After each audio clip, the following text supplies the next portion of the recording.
Hi, welcome to another episode of DAWNCast. My name is Cathy Ngo. And I'm Di Lee. And we're here joined by Scott O'Brien from Humense. Welcome. Thank you very much. Thanks for having me. So Scott, for those who don't know, he is a VR and AR tech entrepreneur in the diversity and inclusion space and also a 5G expert. So I'm really excited to have you on the show today because there's a lot of myths around 5G technology in relation to the coronavirus. So, yes. We certainly want to touch a little bit on that today and demug.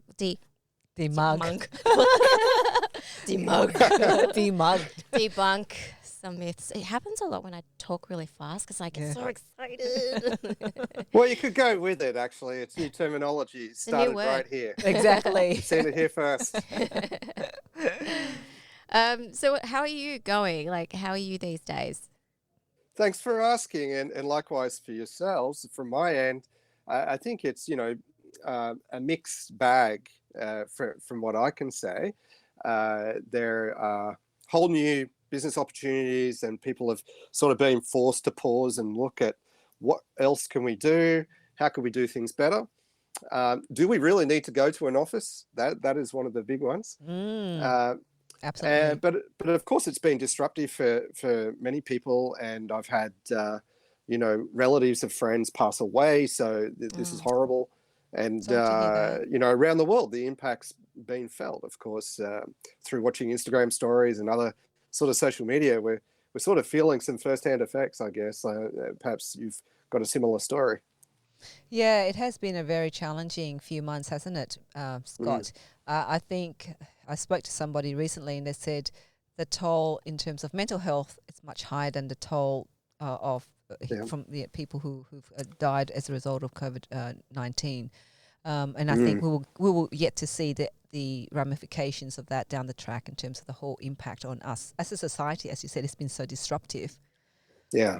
And I reflected over the weekend on my grandfather, who was in World War II, and he was, shot down over France and taken to Poland, starved and tortured and so on, came back with PTSD, undiagnosed, therefore untreated.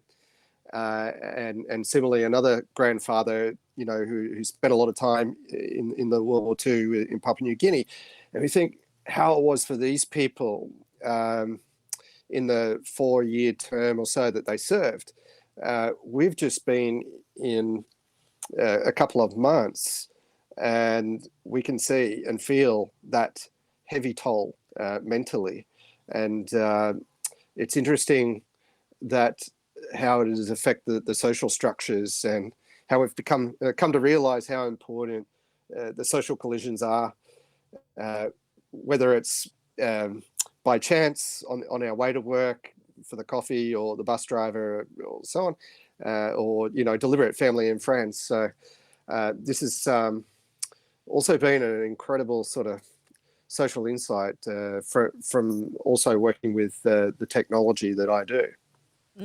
Because you focus mainly on diversity inclusion through VR technology, AR technology and all that. So how has it impacted your work and what you do? Well, by definition and by our product, we like to celebrate the ability to work remotely. And we think if we can enable that and fast track it, then we will have better diversity, equality and inclusion in the workplace, actually. So we feel the way things have been done in the past has actually been a barrier for many segments of the community. And so the upside of this process we're going through is actually sort of bringing forward predictions and opportunities for pilots and proof of concepts that we've put forward over the last 2-3 years. And so all of a sudden, actually, there's been also a spike in inbound inquiry. And but it's really the macro effect that I was talking about is perhaps more orchestrated and enabled at government level. The corporate inbound inquiry coming from, example, a cybersecurity company, and a massive intranet company, has been more about the anticipation for a massive drop in employee engagement via a 2D screen. And there's some basic neuroscience reasons that will happen. And that's the sort of the same basic neuroscience reasons that 2D video conferencing didn't make a massive impact on, for example, corporate aviation. So corporate aviation industry has been $1 trillion a year industry, yet corporate video's been at best nudging 50 billion a year at best. This year it might do, double that, but still that's not a tenth of corporate aviation. And the reason corporate aviation is so big is, people rattle off the age-old lines of I need to have that face-to-face conversation. I need to have that handshake conversation.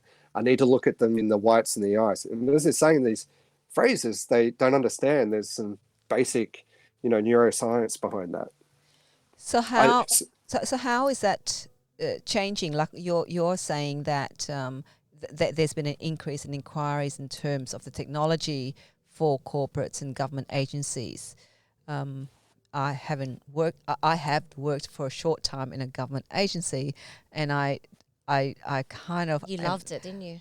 Judging by your face. I will not comment, but I'm just thinking that whole remote working. I know there's still a lot of issues around remote working, in the workplace it was called flexible workplace or flexible policy, and that was even hard to implement back then. I mean, now the mindset barrier. Yeah, mindset, but also technology wise, like how do you ensure that happens, Well, from the last massive financial crisis of which COVID's sort of causing the next one, there had been moves towards the cloud. So you saw companies like Dropbox and Salesforce come out and move away from, throwing in that CD and towards a total cloud solution. And so in a way now we're going to the next step, not only a cloud solution, but something that is secure for even when you're talking about highly sensitive matters. And so also we've had about a decade as a widespread workforce through government and enterprise to understand how to manage sensitive materials, whether you're working from home or, in the confines of the four walls of the corporate castles. So there has been, I think, enough background now for the security systems to go in place. And what do you know, for most companies, they were able to quickly pivot. It was really impressive, actually, how many companies were able to set up a remote workforce. And then, as you say, coming to the mindsets, there's middle management insecurity widespread.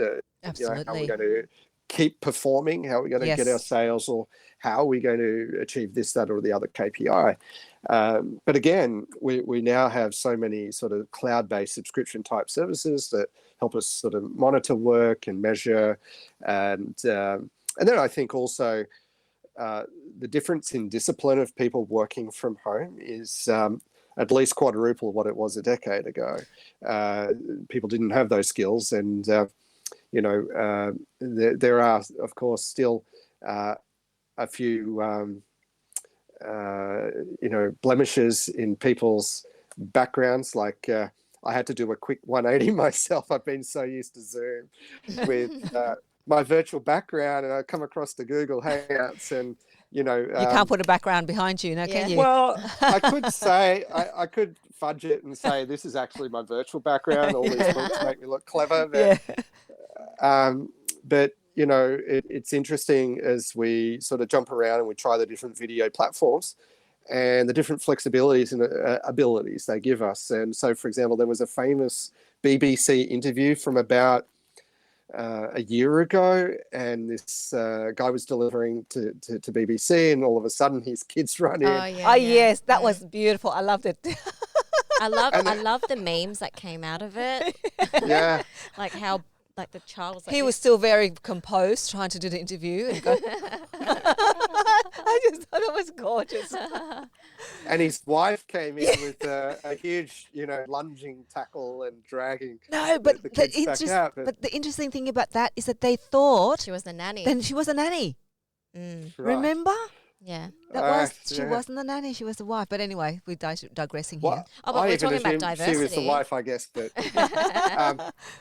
But but the thing about that is it was interesting. It's just that one simple trick in the toolkit, having a virtual background, which would sort of wipe out that anxiety. Will the kids come in, and so this is a sort of a simple addition.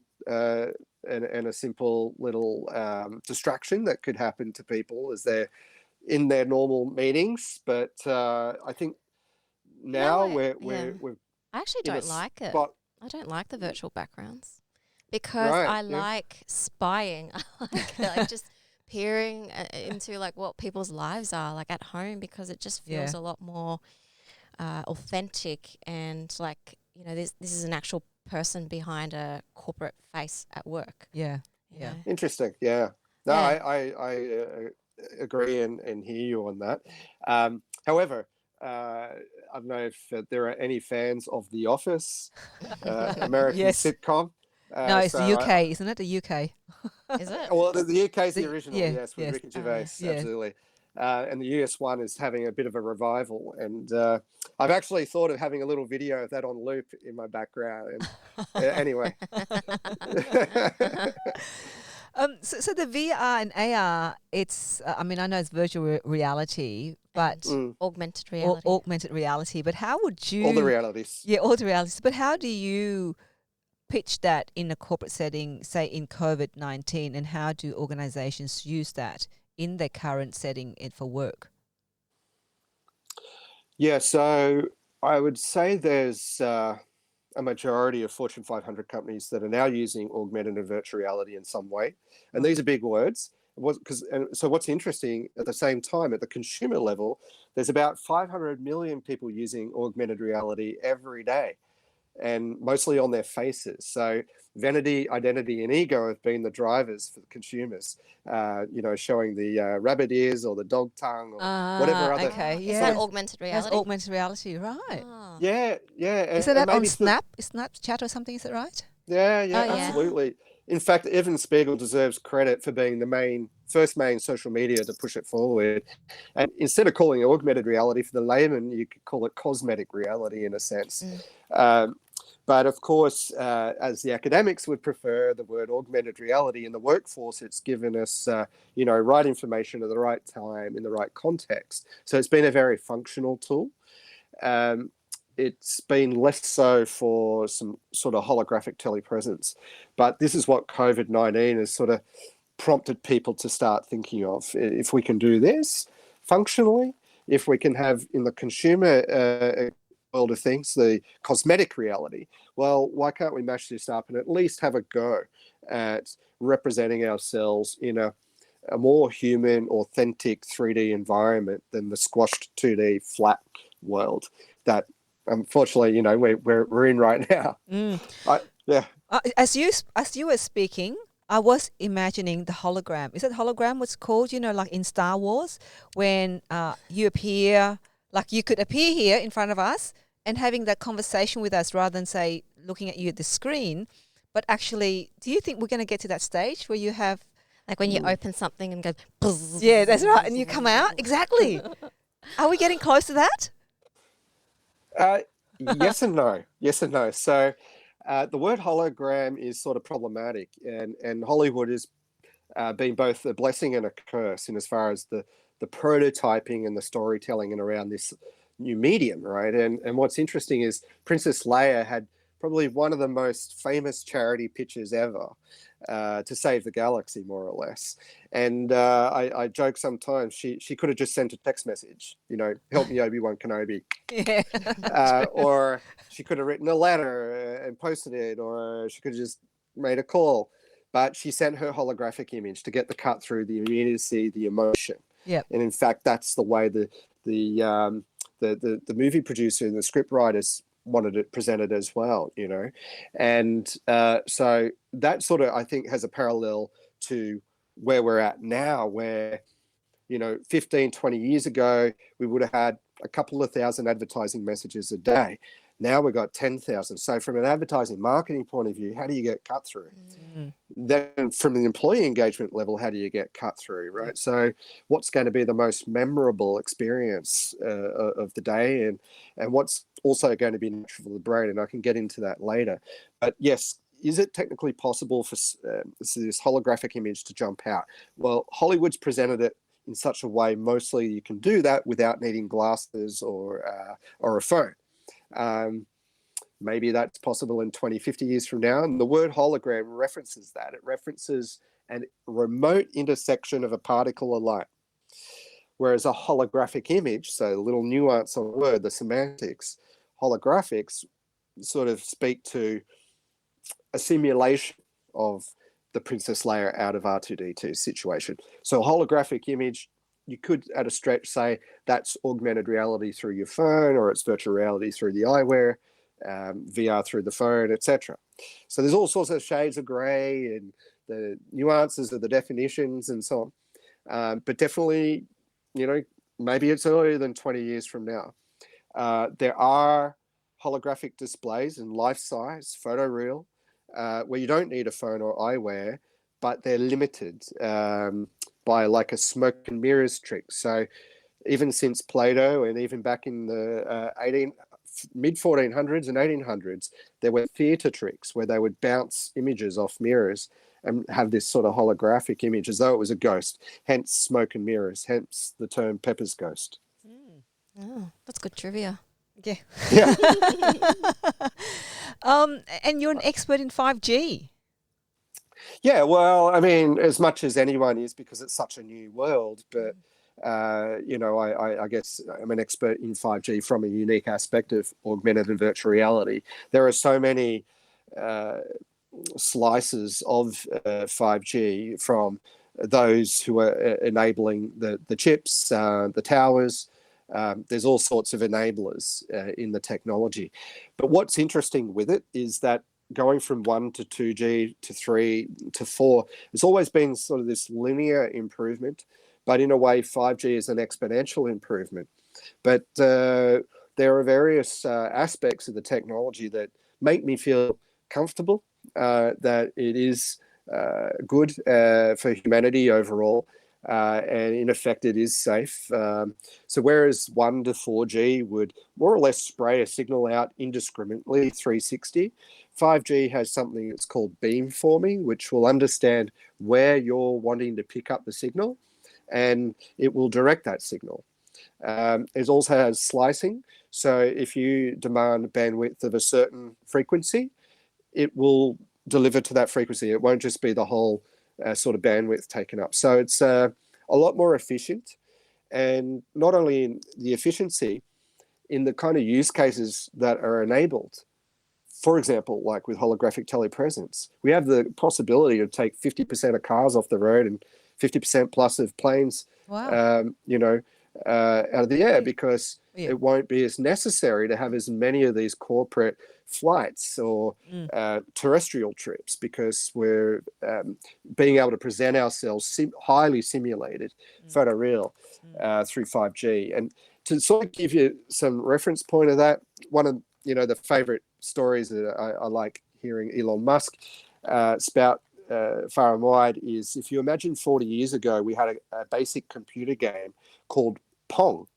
If you know, with the paddles and the ding, ding, Yeah. it's really basic. No.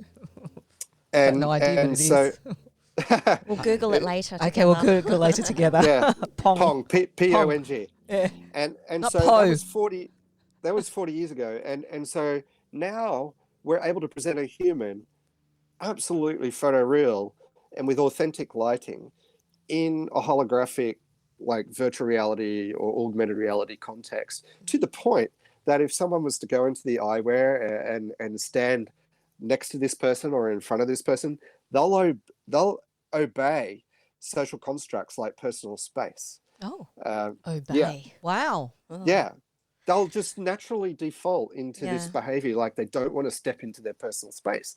And it's this and other sort of signals that show instinctually, reflexively, we're accepting that person is present with us. Wow. And that is massive.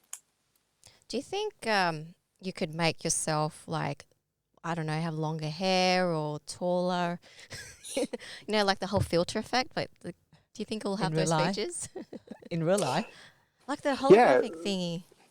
So it's an interesting world where Revlons and other sort of cosmetic companies have invested and have understood that it is not only going to help them sell more product, but it may in the future be the product. And and again, another reference point to defeating waste. Because, for example, have a think about it. When you go to department stores, you try on this, try on that, and that's physical product that's finite. Why not try artificially, digitally, these sort of makeup, cosmetic arrangements without wasting actual product, and also take it to the next level without actually having to go to the department store. The department store comes to you in a way. And of course, there are social elements that usually leads to the next thing. But I like going to the department store because it's sort of social. Yeah, it's interaction and everything. Yeah, and that's sort of the next step, which 5G will enable. It will enable these very low latency abilities for us to share the same room, for us to share different metaphors that represent that same social conduit. And in particular, the four main conduits that we need: trust, loyalty, persuasion, and bonding. And well, talking about trust, is 5G. What do you say to the rumors that 5G causes COVID-19 and 5G is Chinese kind of technology that's going to collect all of our data? Well, I mean, in a way, our data. Have you heard of those? Any other unusual ones that you've heard? I'm sure you've heard of a lot. Yeah, I get pumped a lot of the conspiracy theories, and so what about the first one about COVID-19? Tell us about can 5G cause COVID-19? What the contention is that the frequency of 5G is causing disruption to hemoglobin and consequently our immunity levels.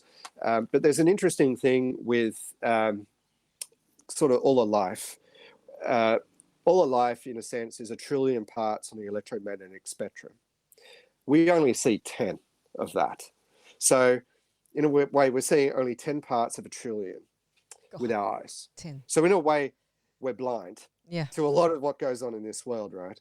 And, on one side, you got X-rays and so on. And on the other side, you got your microwaves or your 5G and so on. So 5G is on the non-ionizing side of visible light, which is one of the reasons, I feel comfortable with it because the kind of problems people are citing are more to do with the ionization.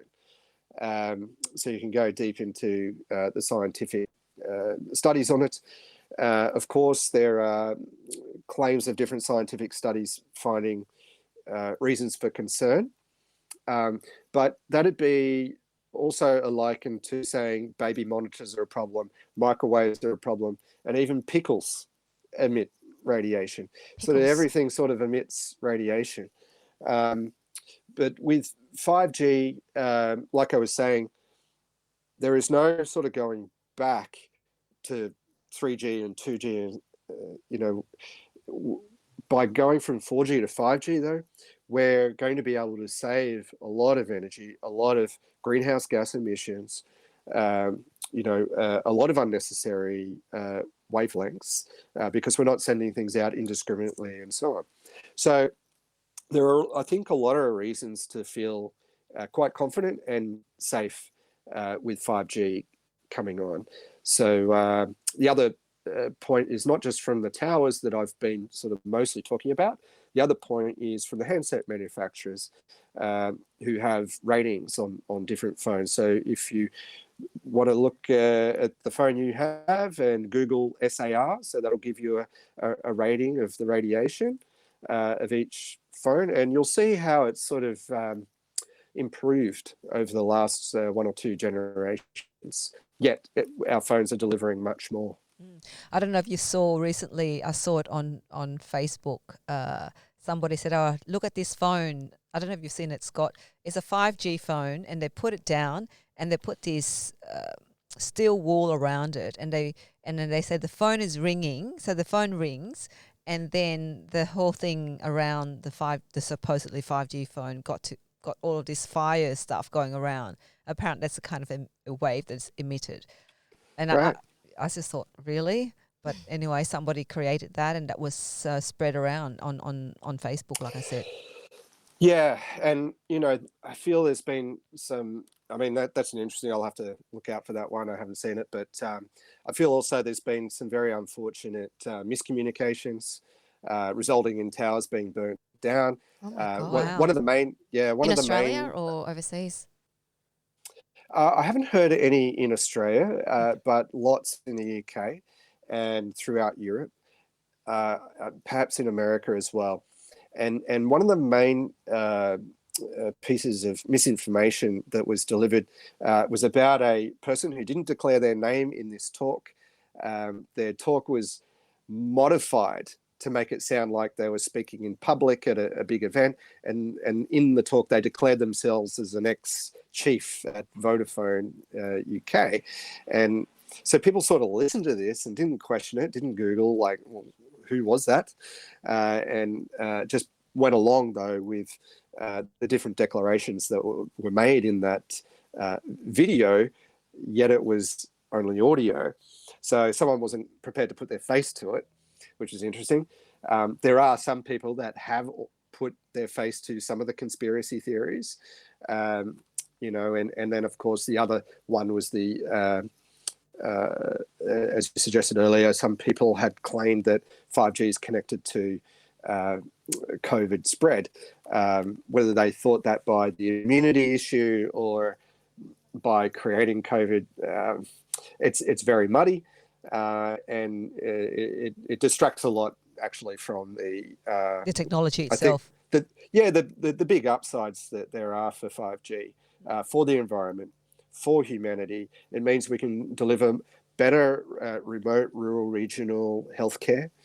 It means that we can better manage traffic, less accidents, much less accidents. And it means that... How? What do you mean by prevent much less accidents? How do we do that with the 5G technology? Yeah, so 5G is going to better analyze traffic, and that will help emergency services, for example, through to even management of roadways, knowing when to close off one lane, open up another. But then as time goes on, it's going to have a first-hand relationship to the onboarding of self-driving cars. And, as humans, we're sort of flawed, Absolutely. We spoke about at the top. So, there's a lot of great technology now proving that self-driving cars have a place, maybe not 100% far and wide, but definitely have a place. And, have already delivered successful experiments going coast to coast in America. And I mean, for many people, it does their reverse parking. So there's lots of instances where 5G will give not only amazing positional information, but safety reactions that humans could only dream about. So what's next for you, and how can people reach you? Do you want people to reach? Do you want people to reach out to you though? In a holographic environment. Absolutely, thank you. I guess my email is scott@humense.com, and I should explain, Humense is a new word I made up, which is a mash between immensely human. So usually, like my word, culturepreneur, I mix it between culture and entrepreneur. I made up a new word earlier today as well. What is it? I forgot now. Something mug. Yeah, that's right. Yeah, demugging. Demugging. That's right. That's it. Yeah, no, immensely like human. So immensely human. Oh, that's wonderful. That's right. Yes, and so we're thinking, I guess, beyond or across all realities, and we're anticipating that it could even be in the 3 to 7 year scale from now. We're just hopping in and out from augmented to virtual to real life and so on, and we're almost not even thinking about it. It's just becoming an instinctual way of life. But right now it seems all, quite magical. But what is funny, like I was saying, is 500 million plus people are using some form of the technology every day without knowing that's the name of it. Yeah. If anyone has a sort of a dream of how do we connect across town or across the country or across the world, overcoming what we may call distance bias, and we think distance bias is somewhat of a umbrella to a lot of other bias, and so whether that's cross-border or cross-culture, or for that matter, gender, we see, I guess, for example, if a young female is after a high-quality career role, they've got to consider, well, okay, where do I need to live in order to get to and from that workplace? But if we're able to make more workplaces function better, more human, less alien, and less risky in getting to and from, then I think we can, really make a big impact. And there's actually been studies from McKinsey and Goldman Sachs on this, what kind of difference it could make, even up to the national GDP in the order of 10 to 20%. Right. Thank you so much for your time, Scott. I think we can continue on with this conversation for another hour, but we make up new words as well. make up new words along the way. So really appreciate your time, and we'll stay connected and keep in touch with you. Yeah. Lovely. Yes. I really appreciate your time. It's fantastic to meet your audience. Thank you. Thank you. So everyone, that was Scott O'Brien. Thank you for watching DAWNCast. Don't forget to subscribe to our channel as well. And see you next time. See you next time. Click the link below. Yes. Bye. Bye.